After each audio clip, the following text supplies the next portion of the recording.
Gunfire tore the night open. Dirt leapt. Stone chipped. Evelyn Cross slid behind a broken wall and tasted grit on her tongue. Her ears rang. Her palms were slick. A round snapped past and kissed the bricks where her head had been. She checked her watch. 43 minutes since insertion. The village hummed with fear. Voices in the main hall. Prayers. Orders. Footsteps on old wood. She breathed once.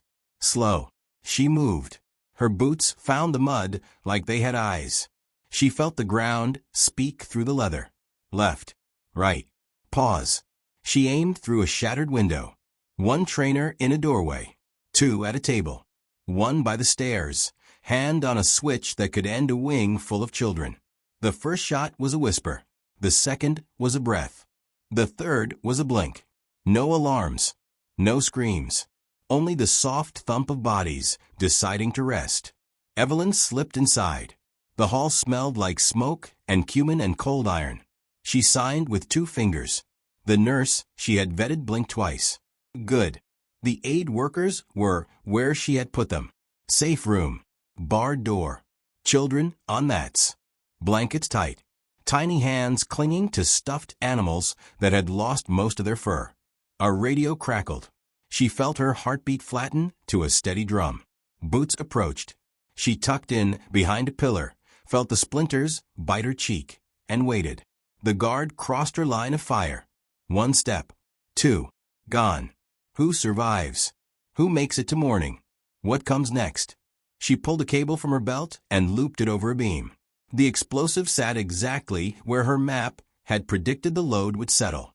She placed a second charge low, near the weak point she had found during evening prayers.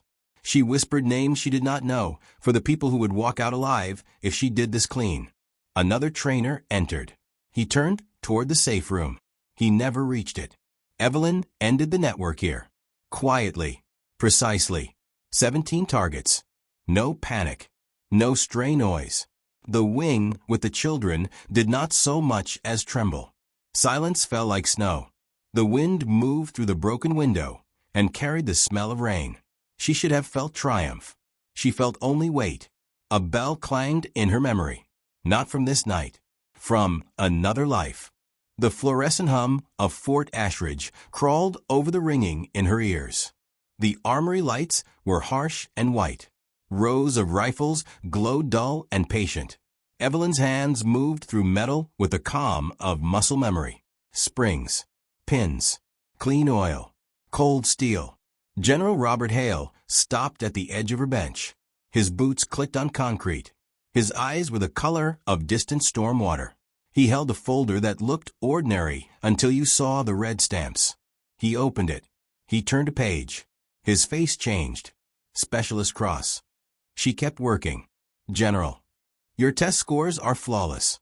Marksmanship. Languages. Trauma care. Demolitions.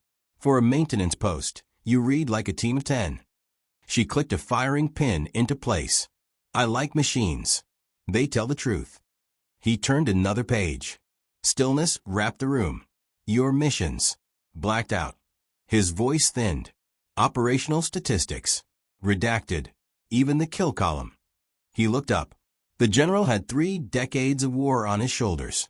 For the first time, he looked unsure. How many? She set down the bolt. She did not look away. Does the number keep a child alive? Does it fix the past? He studied her. He had seen hard men break. He had seen fire swallow cities. He had not seen this. The fear of not knowing what a quiet woman could do. Where did you serve? Where problems refused normal solutions. He closed the folder. His knuckles were white. This assignment. You asked for it. Yes. Why? Clean hands, she said. She raised her palms. Gun oil. Metal dust. No blood. For a while. He nodded. It was a small bow to a truth he could feel but not read. He tried again. What was your last mission? Evelyn's gaze went past him. Past the racks. Past the concrete. Back to a building where a wing did not fall. A school in the wrong clothes, she said. A training site wearing an orphanage like a mask. He swallowed. The hum was loud now. The whole base felt like it held its breath. How did you do it? Slow. Careful. With names and routines and patterns. With math. With mercy where it belonged and violence where it was earned. How many? 17, she said. 43 minutes. No alarms. No civilians. The general lowered the folder. He understood something and did not like that he understood it. That is why the count is gone, he said. That, she said. And what numbers cannot measure. He left the file on her bench and took 2 respectful steps back. Whatever you did out there, I am glad you are on our side. For as long as I can be, she said. He left. The armory returned to clicks and soft metal whispers. Evelyn wiped a bold face until it shone. She listened to the wind push at the loading dock door. She let the quiet hold her up. Then the console on the wall blinked. A new message waited. The sender name made her jaw tighten. John Mercer, her former handler. Status check. She stared at the screen. Somewhere far from Fort Ashridge, a door she had tried to close moved on its hinges. The underground air tasted like steel and dust. Evelyn lined parts in neat rows. Springs, detents, extractors. Every piece had a place. Every place had a purpose. The rhythm calmed her. It slowed the pulse that wanted to run. Sergeant Michael Torres walked by and stopped. 20 years in. Eyes that missed nothing. Kind enough to leave questions unasked. Your work never comes back, he said. Not once. Machines are honest, she said. If you listen. He almost smiled. If you ever want more complex duty, I can call the colonel. This is complex, she said. Lives rely on these small things. He nodded and moved on. The smart ones kept their curiosity folded and put away. General Hale returned. Not with guards. Not with noise. He carried coffee that had gone cold. He set it down and did not offer it. I made calls last night, he said. I reached 3 people who never looked me in the eye. They all mentioned you. And, she said, they said you were a budget line written in invisible ink. Training that does not show in books. Flights that do not exist. They used the word asset. I do not like that word for a person. Thank you, she said. He opened the folder again. He slid a photo across the bench.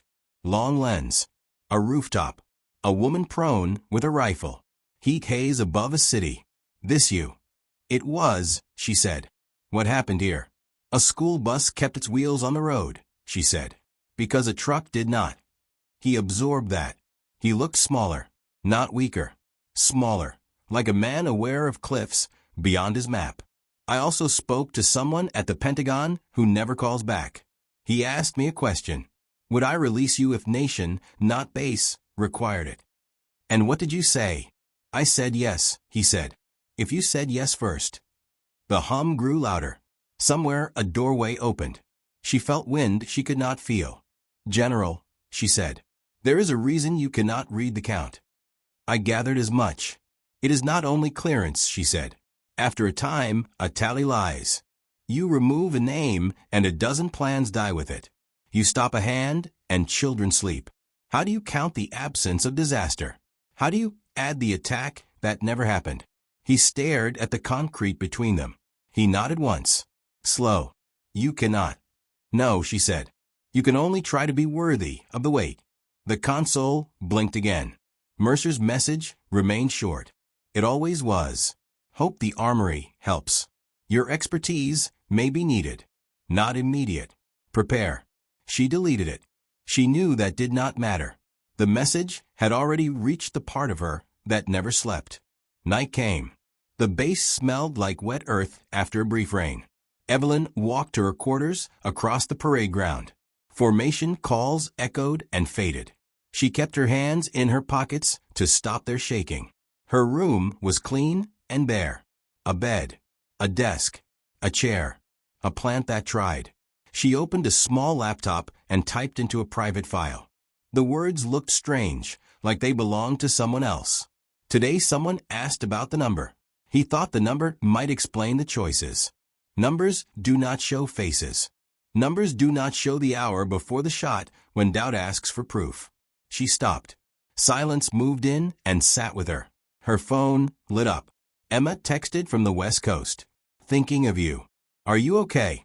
Evelyn smiled without showing teeth. I am all right, she wrote. Fixing things. Boring. Good. It was not a lie. It was not the truth, either. It was the version you can hand to someone who trusts you and sleeps better if you hand them less. She showered. She laid out a plain shirt for morning. She set her watch face down. She turned off the light. Sleep came in pieces. A rooftop in another country. A cave chemistry set stinking like fertilizer and wire.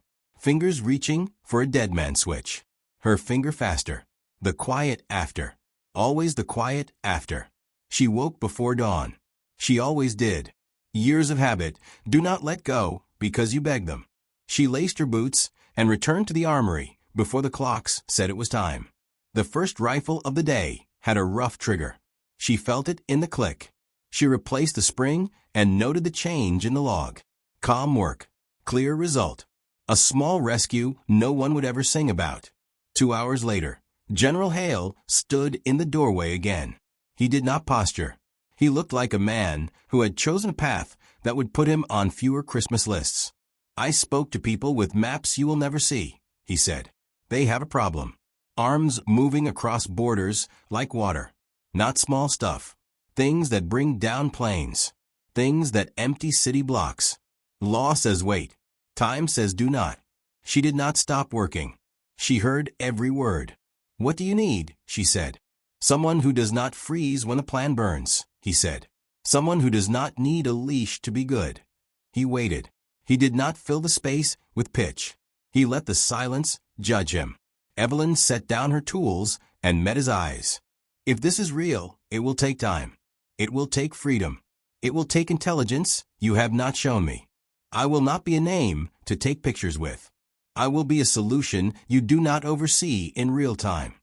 He nodded. Understood. You also need to hear this, she said. I have been learning to be normal. I can lose that. I cannot get it back easily. He looked pained. I know. Do you? She asked. Do you know the cost of waking to a room and seeing exits before you see sunlight? He took the hit. He did not defend. I know enough to respect your no. She looked down at the rifle, at the parts waiting for their place, at the tiny world where right and wrong sat side by side and never argued. Bring me the file, she said. All of it. I will read. I will decide. Morning brought a sealed pouch and a courier with 3 badges. He checked her face. He checked her voice. He checked the veins in her wrist. Only then did he hand her the packet. Evelyn locked the armory door and spread the papers across a cleared bench. Satellite shots, financial trails, snippets of calls, names with too many passports, companies with clean logos and dirty work. She read in layers. First pass for shape, second for seams, third for lies. The network breathed through 4 lungs. Afghanistan, Pakistan, Somalia, Syria. It moved parts like organs. A shipment went dark at sea and lit up as farm equipment inland. A reagent for water treatment skipped to a warehouse and sat near fertilizer and sealed drums. Surface to air hardware hid in crates of spare turbines. The photos made her neck muscles tighten. She built a map in her head. She built a map on paper. She marked where law had tried and bounced. She marked where money changed names. She marked where people disappeared when a badge knocked. This was not a street gang. This was corporate crime with soldiers in nice shoes. Her phone vibrated. Sergeant Torres pinged the door. She slid the folder under a panel and let him in. You good? Good. He respected the one word. He dropped a stack of rifles and left. She returned to the map. She tapped 3 points with a pen. Finance. Logistics. Secure comms. Cut any one and the others adapt. Cut all 3 at once and the network chokes. That was theory. Practice was harder. People duck. Money reroutes. Phones go cold. She wrote 3 questions. Who pays the guards? Who moves the inventory? Who cleans the trail? She found a man who had worn 2 uniforms in his life. One official, one not. He had gone private after a scandal and reinvented himself as a consultant. He lived in Dubai. He ran a charity on weekends. His watch cost more than a truck. He shook hands with ambassadors and flew coach when cameras were near. She circled his face. She found a woman who owned 3 shell companies and a small airline that never sold seats. The planes moved at night. The manifests were clean. The routes avoided attention by using too much of it. Noise to hide the signal. She circled her too. She kept reading until the letters bled. She felt the old self wake up and stretch. The self that liked puzzles that mattered. At noon she put every page back in order and returned to maintenance. Her hands moved while her mind built scenarios. A rifle came in with a butchered buffer tube. Field repair. Bad tools. She rebuilt it. She imagined the soldier who had tried. Cold hands. No time. She whispered, "Do not worry. I have you." General Hale arrived with lunch he forgot to eat. He watched her finish a function check. "You have thoughts," he said. "I do." He waited. "You cannot poke this," she said. "You have to take its voice, its wallet, and its wheels in the same breath. Then hold on while it thrashes." "Can you design that?" "Yes," she said. "If you give me autonomy. If you give me every piece of intelligence without spin. If you accept that I will disappear." He drew a breath. "You will have what you ask." "There is more," she said. "When this ends, I come back here. Not to your desk. To these benches. To these small truths." "I cannot promise forever," he said. "I can promise I will never ask lightly again." She believed him. Not because of his words. Because of his face when he said them. That night she skipped her usual reports and dug into open sources. Academic work on illicit supply chains. Court filings from seized shipments. Old news that had aged into data. Patterns were shy. You had to look without scaring them. A theme emerged. The network rented respectability. It bought small stakes in clean firms and hid behind normal paperwork. It hired veterans who needed pay and gave them just enough truth to think they were guarding medicine, generators, repair kits. It laundered the rest through churches and schools that needed roofs. It was a sin that wore a tie and smiled for photos. Her inbox chimed. "Emma again. Random thought. What will you do after the army?" Evelyn stared at the question. Her cursor blinked like a heartbeat. She typed. "Not sure yet. Something with tools. Something that helps." She hovered. She hit send. Midnight slid past. She packed the packet into the pouch and locked it. Her bones ached the way they did after long field days.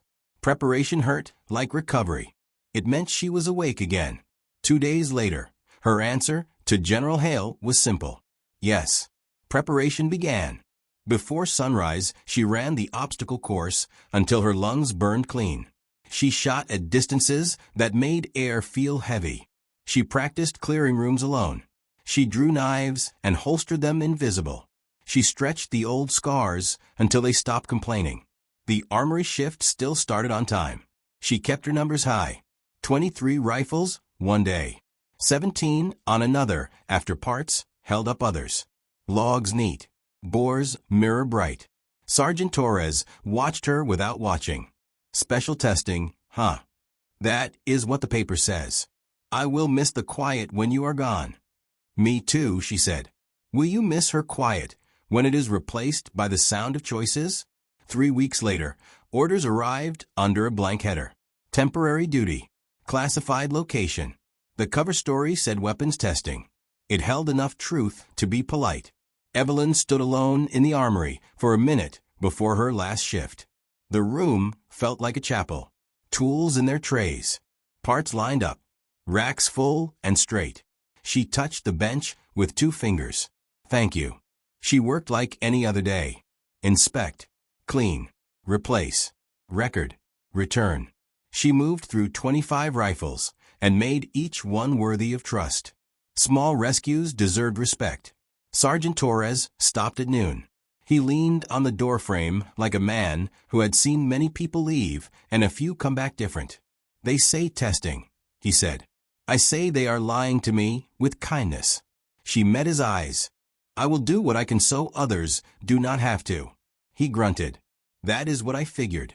General Hale came in that afternoon with a sealed drive. He placed it on the bench like it was made of eggs. Operational autonomy, he said. Approved. Intelligence access. Approved. No live oversight. Post-mission reporting. Required. Success criteria, she said. He pulled out a page. Stop the network's ability to move high-threat systems. Collapse finance channels that fund rapid reconstitution.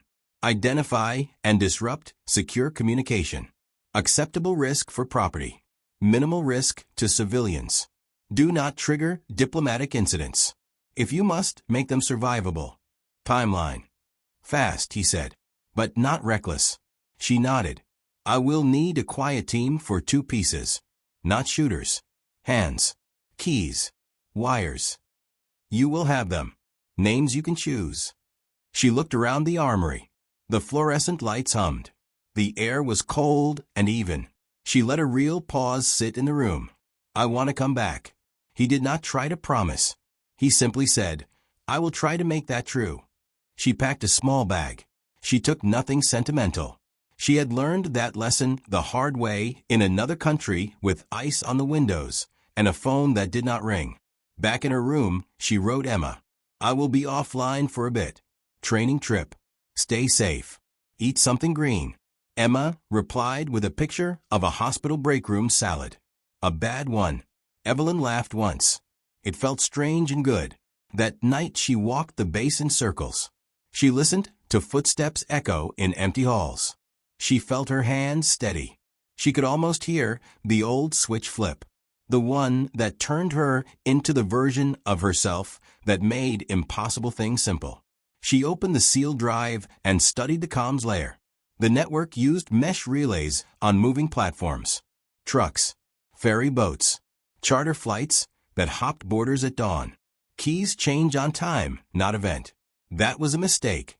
Pattern without adaptive triggers. She would exploit that. Finance lived in prepaid services and trade credit. Bills paid by brokers who owed favors. Donations washed through education on profits. One of those boards had a name she knew from years ago in a different theater. She circled it so hard the paper tore. Logistics hinged on a partner airline. It used maintenance hangars as dead space. Crews rotated under a contractor that existed on paper only. The gate guard wore a uniform bearing a logo he bought online. She scribbled an outline. 3 strikes. Same hour. Different continents. Comms node. A ferry that slept at a river dock twice a week. She would put its antennas to sleep. Finance hub. A private office in a co-working floor in a city that never slept. She would seize accounts in motion. Logistics wing. A hangar door that did not always shut before dawn. She would make the inventory invisible to the network and bright as noon to the people who could seize it.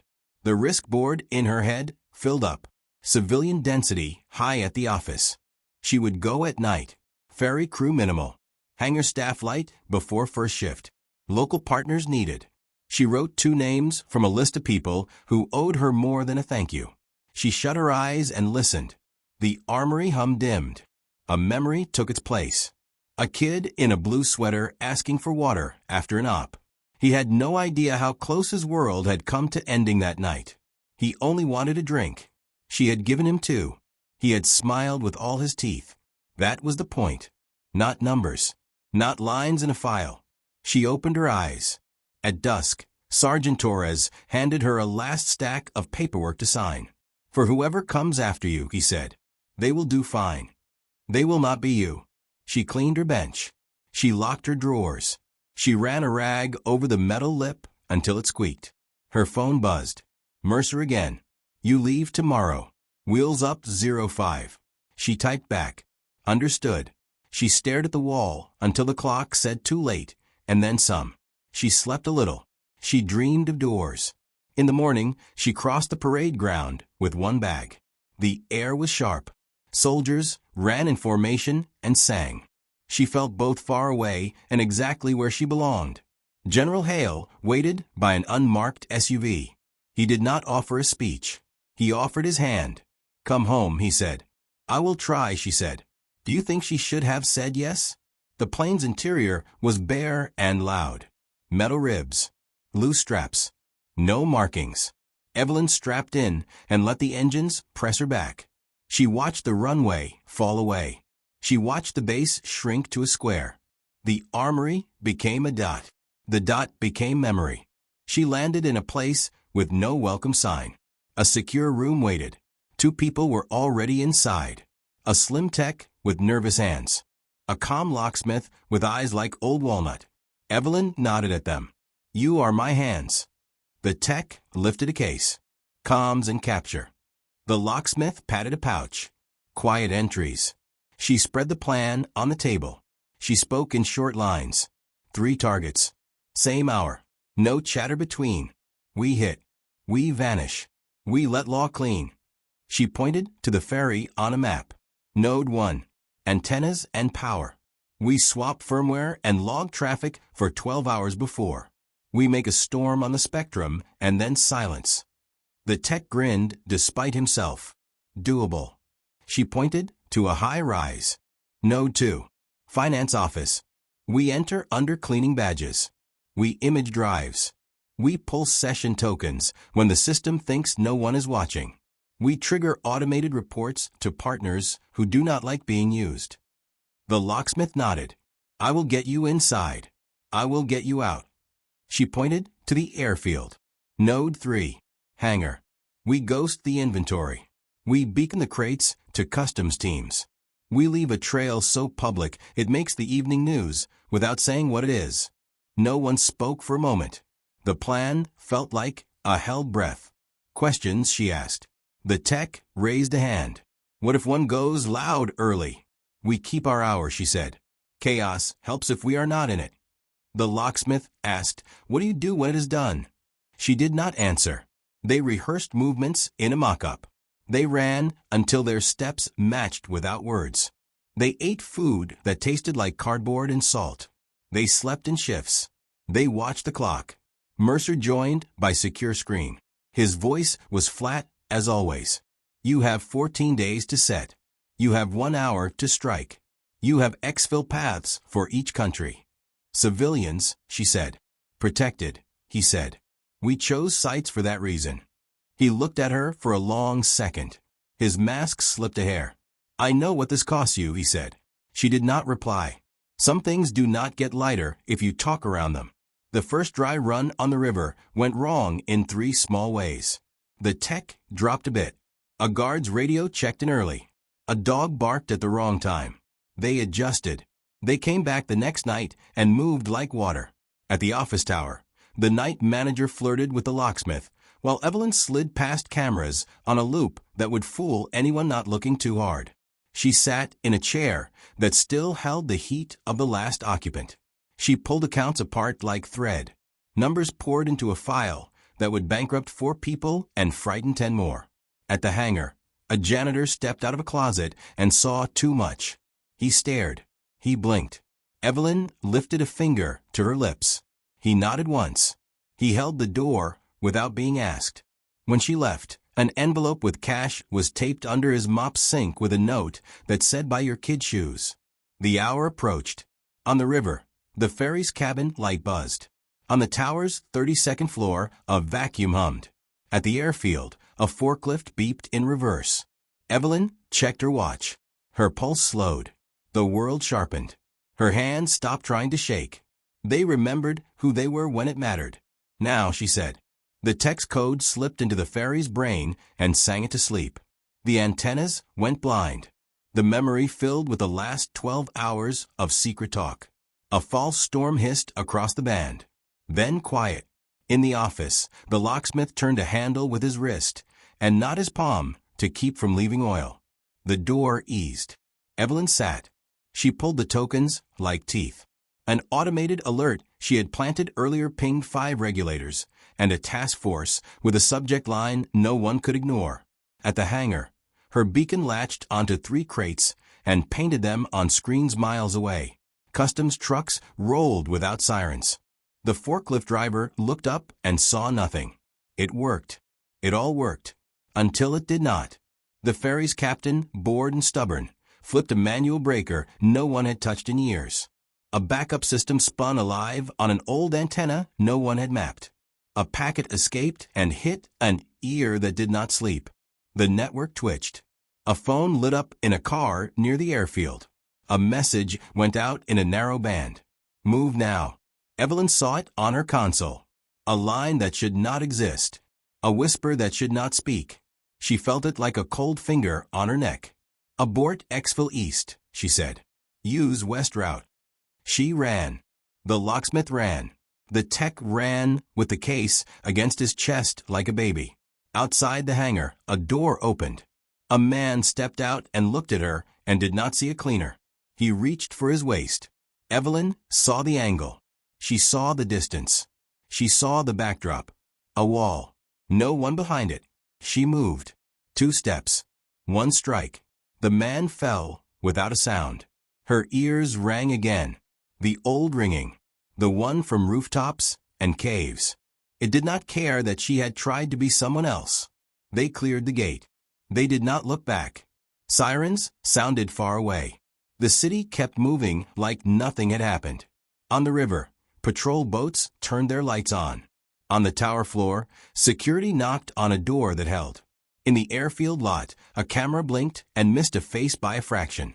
They regrouped in a cold room that smelled like bleach. The tech sat on the floor and shook.